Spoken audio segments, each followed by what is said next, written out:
Do you remember a time when you were doing something that you loved, that it was easy for you and you found yourself not even worrying about whether or not it's going to be a big job or a little job?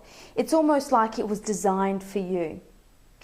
I work with a lot of teams using a profiling tool called Talent Dynamics, which is a strengths-based profiling tool.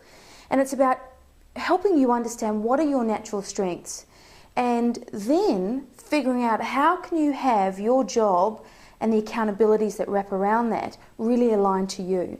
And I find it very powerful because when somebody is truly doing what they love, more often than not, they love coming to work, procrastination is something of the past, sick days seem to drop off as well, and generally you feel better about who you are and what you do.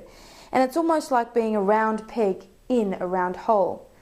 But unfortunately, I often see the opposite, round pegs being put into square holes, and wondering why then we've got issues of somebody not turning up frequently, procrastinating, bitching and whinging around the office. These for me are the symptoms of when somebody's not truly doing what they love.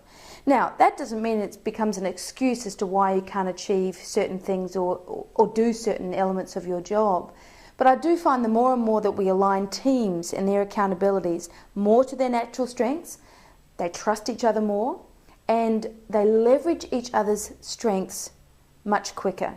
In fact, I see them achieving projects, the team dynamics just go from strength to strength to strength, purely because they're doing more of what they love. And I liken it to being in flow.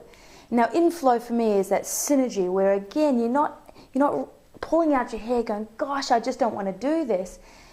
It's just a lot easier for you. So I focus a lot on individuals. I profile them, help them identify what their strengths are, get clear on also what challenges them, and then have them really look at how they can be more effective in doing the things that are towards their natural talents. Then I look at a team or the team that they work in, and once I understand what all their profiles are, I tell you, the light switches on really quick, because all of a sudden you see people who are amazing at systems and data being stretched and being expected to be these amazing cheerleading, motivational, rah-rah type of managers, and really not feeling valued for the contribution they bring to the team, which is through their amazing ability to be accurate with data. Or then I have what I call the stifled creator. These are people who have amazing ability to come up with new products. It's almost like they've got 1,000 ideas and yet struggle because they're often the ones who have to then fully implement it, wrap around a whole lot of data, crunch all the numbers behind it, which really stifles them. And I find, I look at that and go, wow, we've got some real pure creative genius. And we've got some amazing people who are so excellent at coming up with the data and analysing it. If we were to get those two working together, what then occurs? Then I think, well, then if you take that great idea and you've had someone crunch it and pull it apart, shake the tree, see what happens, and then come back to them and go, hey, I've seen a few gaps in this, why don't you go away? This is to the creator. Go away and put some more magic to it, and then bring it back and I'll test it all again. And then I say, well, once that's done, the obvious answer is to give it to the team managers in the department, who are the natural motivators and cheerleaders and can engage and enroll the whole team. Give them the project of really running that through the organisation, and they'll do it at lightning speed. And then, of course, you've already worked with a person who's really got their feet on the ground. They really know when timing is appropriate to run this project. So often, again, I look at people trying to do their projects solo.